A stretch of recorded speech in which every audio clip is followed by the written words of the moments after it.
Hey, it's Chronologically Gaming, the only channel that's perpetually retro because we're playing every video game in order of release, giving you an unhealthy amount of video games. Doctor recommends you don't play Chronologically Gaming for more than 2 hours. Let's go to the middle of November, beginning of November, anywhere in November, because these games were released sometime in November 1982.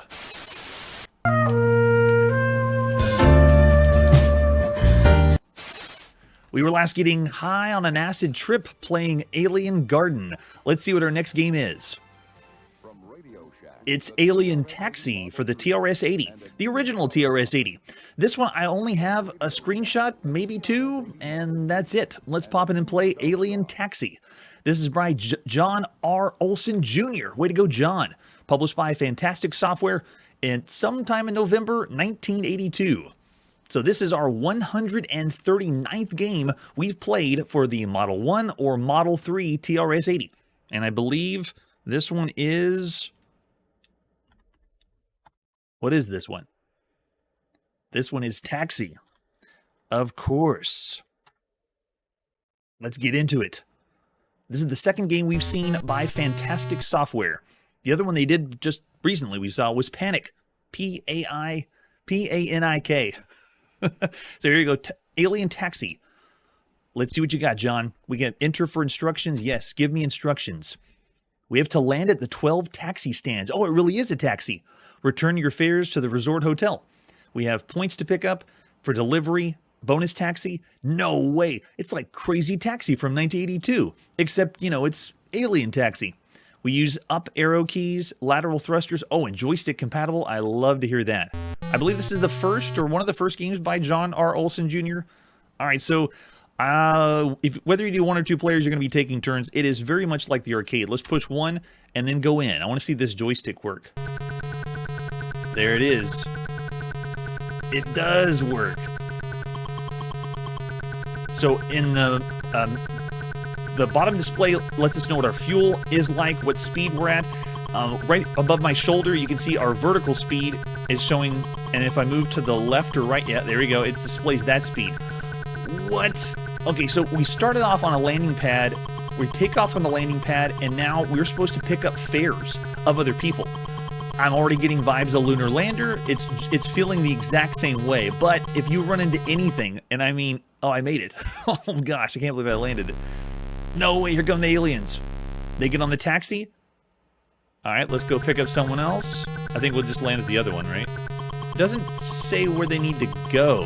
I'm supposed to know, I guess. Nice and slow. And we pick up another. So yeah, it's Lunar Lander, but you're mixing it with a taxi. How bizarre is that? We do have limited fuel, so we need to play wisely, use our thrusters wisely, and not run into mountains or you blow up. You refuel every time you revisit the resort hotel, which I think that's on the far left side over here. You have to land at the 12 taxi stands, have a vertical speed of less than 3 to safely land, and it kind of lets us know whenever we're using the right thrusters. Look at that. But cool premise. So it's not just Lunar Lander. The other thing that's interesting is, if I don't blow up, all the other Lunar Landers games we played have taken place on one screen, like the straight-up Lunar Lander games. Easy, too much. But this one, look, it scrolls. What? So if I want to... Oh, I got to slow myself down a lot. Too much. And you blow up. You really got to be right pretty much on the speed of 3, vertical speed of 3, to land this one. But I love the premise. I already enjoy Lunar Lander, so if you enjoy it, then this would be your cup of tea. But you have to pick up 12 different people, making sure you're really, really slow. Nope, that's not the pad. Go move over. Nice and easy now. So the difficulty in the control is going to come from just the same we've seen from Lunar Lander. The ones that... This one's a bit touchy, though. You can see we already had game over. Yeah, I really like the mix of genres, though. All right, we can put our initials in. Very nice. We only made 700 points. It seems so low. Cool concept, though. So yeah, we consider this like Lunar Lander style games or vehicle simulation games. great fun to be had. I really want to. The impressive part is the way that this is scrolling across. Oop, don't run into the mountain. Nice and easy now. Reminds me of a game we played on the ZX81 called Merchant of Venus, which was the main game. The primary game was more like a space trading simulation game. But to move from port to port, you did this. You like flew around, and it scrolled. So Lunar Lander wasn't the main game. So I guess that one would be the other one we played that lets you scroll while you're moving. But most of them, like Jupiter Lander, we've seen, they all take place on one screen. No way I'm going to make it down there. Are you kidding me? Oh my gosh. Oh man, that's tough. Yeah, so every one of the platforms, you're going to have a lot of practice to go into it, because you notice the hotel all the way on the left, to make all 12 platforms. To tell you the truth, right now, I would want to challenge myself to try to see if I can do it. You'd play it over and over again, so cool idea. It is one of the more touchy ones when it comes to Lunar Lander games. The Merchant of Venus, the other one I mentioned, that one's even more hard to land. The controls are even harder because it's not using a joystick. That was using the keyboard only on the ZX81. So this one is the 23rd game we played that has anything to do with Lunar Lander, whether it's a variant of Lunar Lander or contains Lunar Lander. Jupiter Lander is one out there, Moon Lander on the Coco, Galactic Commander on the BBC Micro, Thorolian Tunnels, and then Xeno 2 on the Commodore VIC-20 also had a Lunar Lander style game. Those are some of the pretty good ones that are out there. So I really like it, though. Cool idea. The premise is really nice. Yeah, and I believe if you heard Beethoven in the background, yeah, someone heard the public domain that's available. That's pretty cool. All right. There's our taste of Alien Taxi. I actually like it. Even though the controls were a bit touchy, there's other Lunar Lander style games that have fine-tuned controls, especially the ones that zoom in when you get close to landing. This one didn't have that, but it really didn't need it. It's just the idea of mixing Taxi together, right? Yeah, right? Oh yeah, Curtis is already going 3 to 3.5. Lots of averages, just slightly above average for some people, 3.5 stars for all the games you could play on all home computers. So I'd actually say this one, the premise, I would say 3.5 stars. But because of the simplicity, no extra game modes, nothing else for it, and the Lunar Lander gameplay itself isn't as fine-tuned as the others, I'll bring it back down to 3. So fairly average for all the games you could play on home computers, even though we haven't seen anything like this, like a Taxi for a video game. I believe it's the first or second game that has anything to do with a taxi in a video game that we've seen here on the show. So still a fresh idea, and I love it. Bring it on. All right. Yeah, there we go. People in the chat, I see Brian's going back and forth with their ratings. I know sometimes I do the same. If you tune in on the show, we'll rate games when we play them. Then when I play them some more after the live show, I realize, oh, I shouldn't have rated it that, and then I go on and rate it something else. All right, so let's see what our next game is. We're next going to Japan to play Asteroid Belt on the Sharp MZ line of home computers.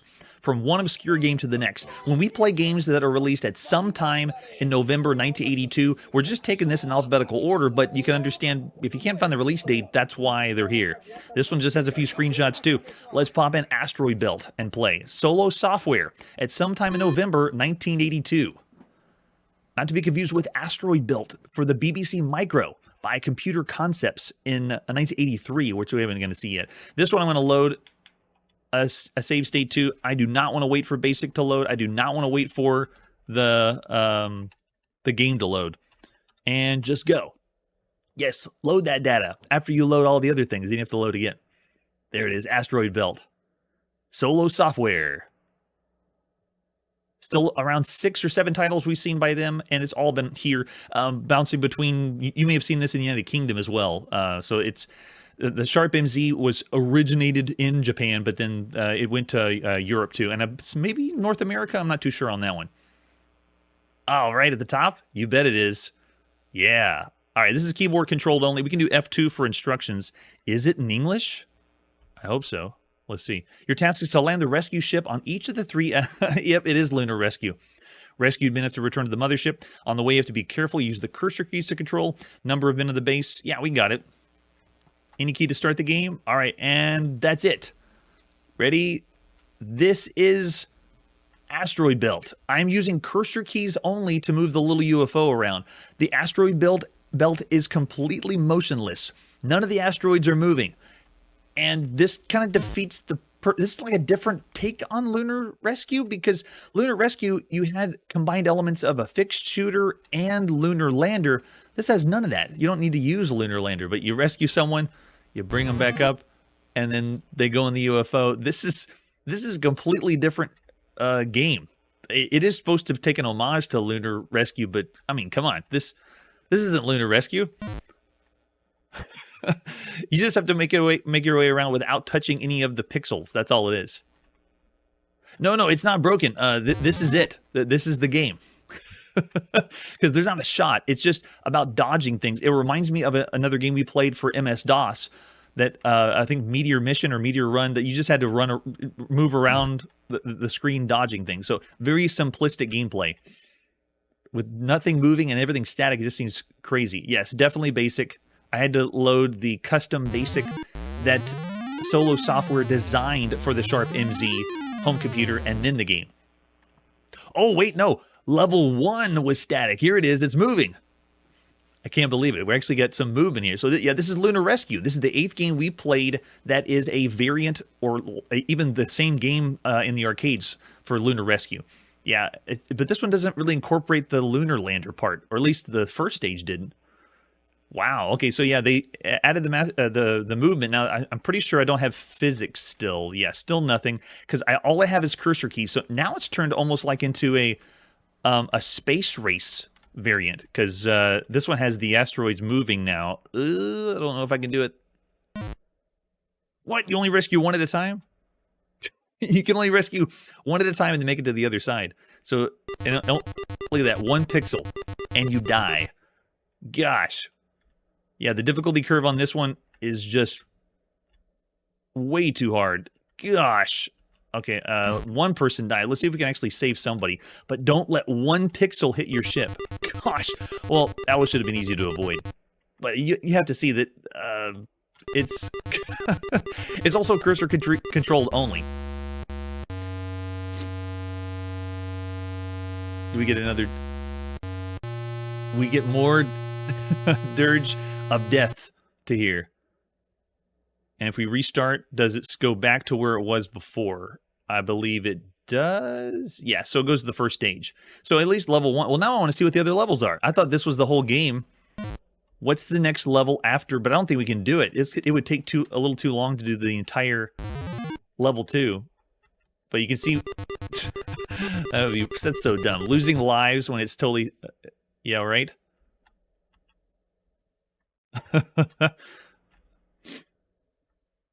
Yeah, Space Race is the one we saw way back in the 70s. Oh, see? Lives are going down. They keep track of our lives at the top with UFOs, but I don't think we're going to be able to do it. Can we go...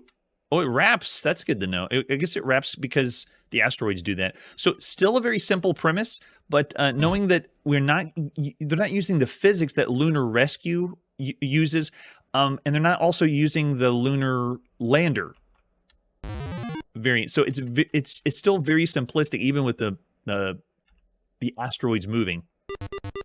Darn. Yep.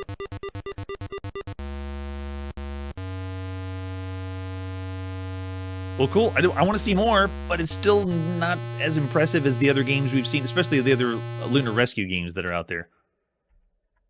There you go. So there's our taste of Asteroid Belt on the Sharp MZ line of home computers in Japan. So I would say this one is still worse than Lunar Rescue that we played on the ZX81 and Space Rescue for the ZX Spectrum. But it's not that bad. So in other words, it's not the worst of the games we played that are like this or similar to this. Looking over the chat, I see some 2.5s, yes, subpar, lower than average for all the games you can play across computer. Brad, 3 for the difficulty. I love it. Yeah, mostly 2. I'm actually going to concede more with the chat this time. I'll say 2 as well. It's bad, or it's in the bad range, but the best of the bad for all the games you can play on all home computers right now. All right. After that, let's see what our next game is after this commercial break. It's that magical time of year.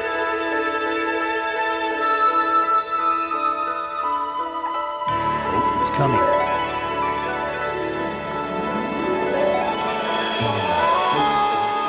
gosh. He's here. And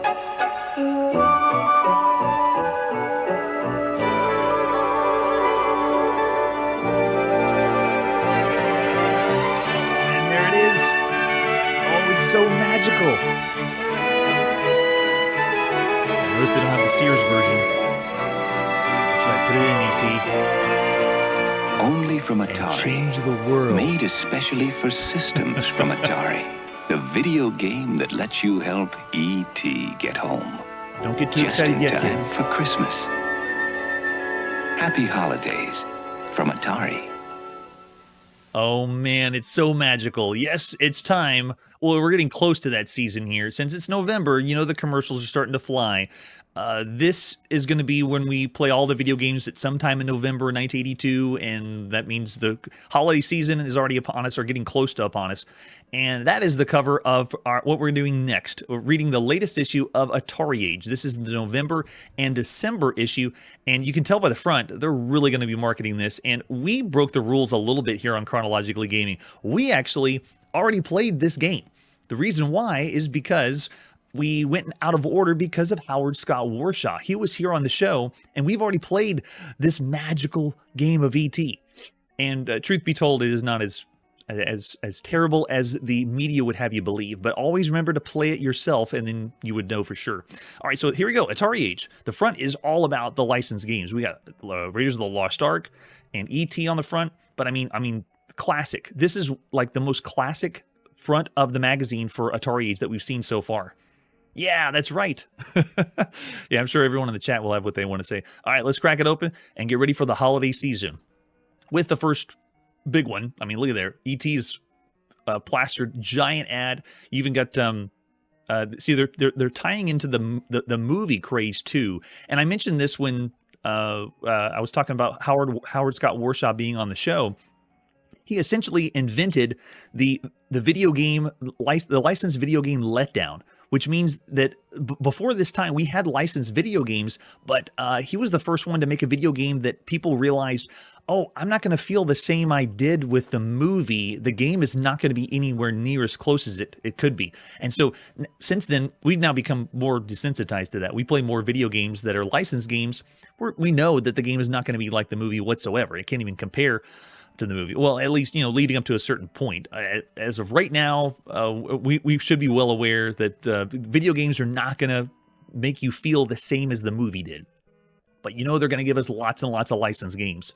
Oh man, there it is. And then over here on the right side, this is pretty cool. This is an article about the Atari VCS controller. They're going to open it up and show you how it works. Isn't that awesome?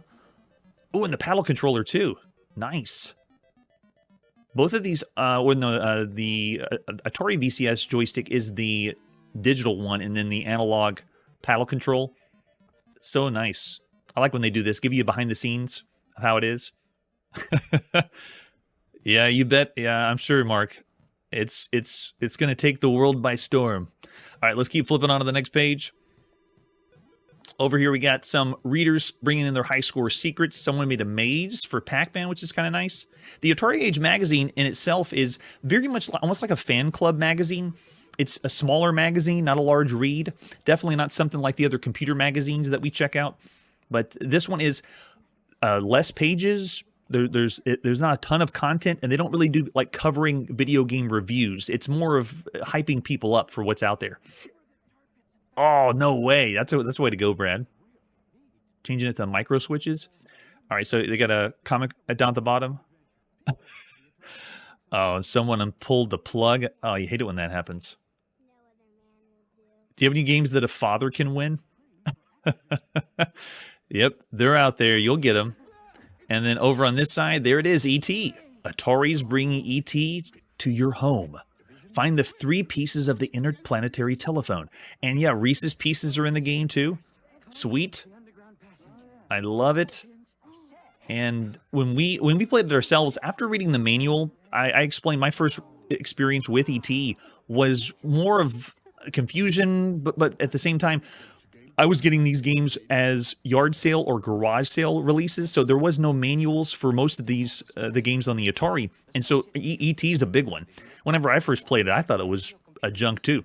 But then after seeing all the games we've seen up to this point, playing everything we've seen on the show, and then reading the manual, actually, I enjoy it. It's all right. As usual, when we have guests on the show, Howard Scott Warshaw rated the games himself, and oh yeah, he gave them really high ratings. So check out that episode if you get a chance. And then over here we have Raiders of the Lost Ark, the other big one that we've also seen too. Put this into your cartridge, put this cartridge in your VCS, turn it on, and listen. It's the theme song from Raiders of the Lost Ark. Yes, it is. The programmer explained to us his goal was to create a total video game world. And he did, yes. So cool. So if you're not as familiar with that one, this is the other one we checked out when Howard Scott Warshaw was on. Another one that he did, a monumental game still. This one is kind of taking what the adventure game that Warren Robinette did and then turning it into something even bigger, more puzzle focused. But it still had the action feel. You know, you were able to be Indiana Jones, but it incorporated a lot of things that we hadn't seen on consoles, like the inventory system that you can switch between on the fly with the other joystick. We'd seen something similar, or an inventory system on games like Dragon Stomper or on Riddle of the Sphinx, things like that. But this game still is one of the best ones you could play on any home console right now. Yeah, it's up there with like Advanced Dungeons and Dragons too. It's pretty cool. All right, and then we also have, oh, look at this.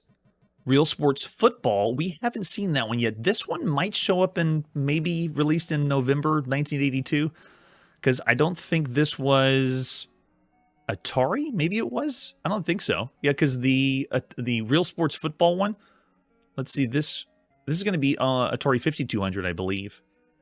Yeah, that's what the screenshot looks like too. Oh, you did? Yeah. I'll put a link down below. Check out the Howard Scott Warshaw episode. He is an excellent guest. Very informative, has lots of information that I was trying to get more out of him from interviews he didn't do, and he automatically did. He started to answer and give tips in the game, and it was just a blast playing both games with Howard Scott Warshaw. And at one point, he's wanting to help, like, oh, don't do this, and explaining how to get out of the pit with E.T. It blew my mind. It was such a great experience. All right, so here we go. Down at the bottom, what is this? Did everyone know there's an official Atari handshake? It's revealed right here. I should have done that with Howard Scott Warshaw when he was on. Maybe he knows about it, or maybe it's just a fan club thing. All right, too cool. All right, let's keep going. What do we got next? Oh, how they made Atari Force, DC Comics. So Atari Force was the comic book that was included in a few games that Atari did on the Atari 2600. Defender, Berserk, Star Raiders, and Phoenix. And then this wasn't the only comic book. Yar's Revenge had its own comic book that was included. And then I believe Centipede did too, had a comic inside. So cool. All right, so yeah, this is how they, I guess, showing how they make comic book. I mean, that's what DC does. It's their thing. Yeah. Love it, though. Awesome. Now, let's keep going. I know they should do that. Yeah, if you can check, because there's more issues than what they did for Atari Force. All right, what's the sneak peeks? What's coming? Early 1983, we're going to have the club program for club members only. You can be on the Atari club member. A little too late, maybe? Hopefully you're on the club right now before, stuff hits the fan. Get ready to spring in action with Real Sports. There it is. Real Sports Soccer, basketball, tennis. At this point, we've already seen volleyball. Baseball wasn't so hot on the Atari 2600. Volleyball on the 2600, though, was very, very good. Definitely check that one out. And then we have CBS television series. What CBS television series? It doesn't say. Wait, it's fancy high-speed car driving. Is it Knight Rider? Does anyone know? Maybe it was some licensed game for Knight Rider that fell through. That's an interesting one. And then down here in the bottom left, oh, very nice. They actually talk about arcade games here. That's great. Gravatar. So Gravatar was a really well-done arcade game. One of the best right now in the arcades. Color vector graphics. It incorporated something that is going to be very popular later, like cave or thrust flyers, for the very first time. And it went from game modes too. So this went from this top-down overview of seeing all the planets, and you could take your ship fly into the planet, and then now you're on a side view flying around. It is awesome. It's like an open world style game that no one's really done to that. So yeah, Gravatar, it is very difficult, Jeremiah, definitely, but very rewarding. If you get a chance to play this one, go for it, especially in a place where you don't have to put tons and tons of quarters in, but I'm sure it pumped out a lot back then. Yeah, very well done. And there it is, Raiders, starring you. And this is the ad we saw whenever we checked out Raiders of the Lost Ark originally. So whenever we played Raiders and E.T. in the same episode, I actually started giving you a heads up of the background, and we went through the artwork and the box, and we did a whole episode of both games without even playing the game. And then the next day was when Howard Scott Warshaw came on, and we played both the games with him. It was not just an interview, it was playing while he was there. Sometimes showing me how to play the game, showing me tips and tricks. I even revealed some secrets in the games that I wasn't aware of. So it was a lot of fun. Oh, so fun. All right, there we go. Let's keep going. No way. Steven Spielberg, look at that. I mean, he looks so young. Doesn't even have the beard in that shot. How can you be Steven Spielberg? So he's really big right now, obviously. After Jaws came out, and then we got E.T., and then Raiders of the Lost Ark. Look at that. And it's showing you how to be Steven Spielberg. This is before he did The Goonies, I believe. Yeah. So you can see this is a background on Steven Spielberg. Really, really cool stuff. And also ties into the big video games starting with licensed games now. They're showing you, hey, you like these movies. These are good movies. We're going to make games out of these movies. It's crazy. Oh, that's right. In Close Encounters. Yeah, that too. Oh, and here's the next big one. The Atari 5200. Yes, it is out. We've played the launch titles for the Atari 5200. And we did have another special guest on the show, John D'Elia of RetroWare TV, came on and played a few of the games that were at launch for the Atari 5200. And there they are. Galaxian. Missile Command we haven't seen yet, but we will be seeing soon. Some places it was pushed even further to get that one. But Space Invaders, yes. Star Raiders we have. I haven't seen Soccer yet. Pac-Man we have. And there it is. Available in December is Defender and Football. At least that's what they say here. I don't know if that's totally true. A lot of these releases, they were delayed. They had changes for when they were released. It was all over the place. And look at this. We have a TV tray for E.T. See, this is just merchandising. How do you make the real money? Merchandising. Over here on the right side is a contest. There's 6 video games shown on the boxes below. They don't look like any of the video games you've seen. Well, it's a contest. So you have to guess the game. So I think this will be fun. So number 1, I'm going to guess that's Defender. What is that? Is that a... Oh, it's a Fender. Yeah, on a bicycle. So it's Defender. And then this one is House Run. Haunted House. Houseman. Home Man. I'm not sure about that one. Nightclub is the third one. There we go. Yeah, get in on the chat. So this is pretty cool. VDO ball. What is that? VDO. Oh, home run. That makes sense. Yeah, home run. And are they only Atari games? It's got to be, right? Yeah. Okay, they're breaking down easy ones. There's Nightclub that's there. Oh, Night Driver. Yeah, that makes sense. Not Nightclub. And then VDO ball. And then over here we got, video pinball. Yeah, there it is, the pin. I can see it now. That's as close as I can zoom in, though. And then Love Comb. No, Hair L Comb. Number 5 is Stumpin' Me. That one's a little bit trickier to do. Cool idea, though. Look at the prizes. We got Atari 5200 Advanced System. And then we have, digital watch. And 4th prize is going to be 200 people, official Atari Frisbee. But if you were first prize, you get the brand new Atari 5200. That's pretty cool. Hair Elcombe. Elcombe. I'm thinking of a video game developer, not a video game, though. And then down here at the bottom is you. Yeah, right. That would be nice. And then we have you. Oh, yeah. 5 and 6 are stumping me. I'm not sure on those. Anybody read ahead? It looks like, do we have any solutions? Oh, okay. You can get the solutions, but they don't have them in the magazine. Yeah, because it's a contest. You're supposed to guess what they are. Love the idea, though. Cool. Let's keep flipping on. And then we got more merchandising. Yes, look at that. Oh, only on the Atari Club.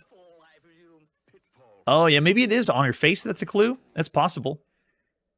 Storing your games. And we have the game book. Awesome.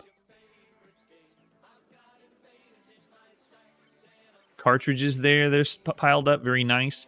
And then this one's a big one. Someone brought this to my attention for game releases. This is the year in review of 1982 with Atari, and it shows some of the games with their releases here. You can see they started with Super Breakout in January, Haunted House, Pac-Man, Yar's Revenge. This has been very helpful for me to help pin down the releases this year, 1982, at least for a few of them. Oh, there it is, Real Sports Football. Yeah, it's going to be released December, so I think we're going to see that one the beginning of December 1982. But there it is, Raiders, and then E.T. in December. Yep, so we're pretty much on track with what they have here. Yeah, all these games, and we've seen them all. Even Math Grand Prix. We didn't play much of that one. All right, let's keep going. And then over here we got Real Sports Football, not just for kicks. Sweet. Yeah, and there's just the ad for the game itself. We got some, the big one that's going to be going up against is the Bally Astrocade Football. That's one of the best right now. And then we have some prices. Look at these slashed. Uh-oh, they're already slashing prices of cartridges. I think we're still a little too early. The scare is when it happens when the CFO reveals to Atari in December, I believe. December 10th, I believe, is the date when the CFO realized we're in deep trouble now. So I don't think it's aware right at this point. Don't worry, Jeremiah, I did too. And I was an adult as well. All right, there it is. That is Atari Age, the November-December issue, letting us know what is the hottest, newest, coolest things that are happening right now in the world of Atari. Just nobody go back in time and tell them the secret of what's really about to happen. We all know what's about to happen. All right, now we got to put our video game playing and video game reading on pause. Thanks so much for joining me, checking out everything and all video games and all systems all over the world, or as many as we can get our hands on. We're going to play it all. And especially having fun next year in 1983 when everything just goes south, apparently. Well, next time on Chronologically Gaming, we have another new space game in the arcade. After all the space games, I thought they'd be done by now. And we got more games for the TRS-80 color computer. That's it for today, and like I always say, it's already November 1982, and I don't want any more licensed games. Hey everybody, thanks for checking out the channel and joining me on my quest to play every single video game in order of release. We'll be streaming live every weekday at 9 p.m. Central, so join us and let us know if we missed any games along the way. This video would not be possible without Launchbox, RetroArch, and MAME. Tell all your friends there's some crazy guy named Chronologically Gaming trying to play every single video game. We have links down below that'll send you to places like our Discord and Patreon, and one that says all the video games we've ever played. If you go there, it's a list of everything, and you can click right to the game you want to see. Chronologically Gaming is the name to look for. We are perpetually retro, and we will catch you next time.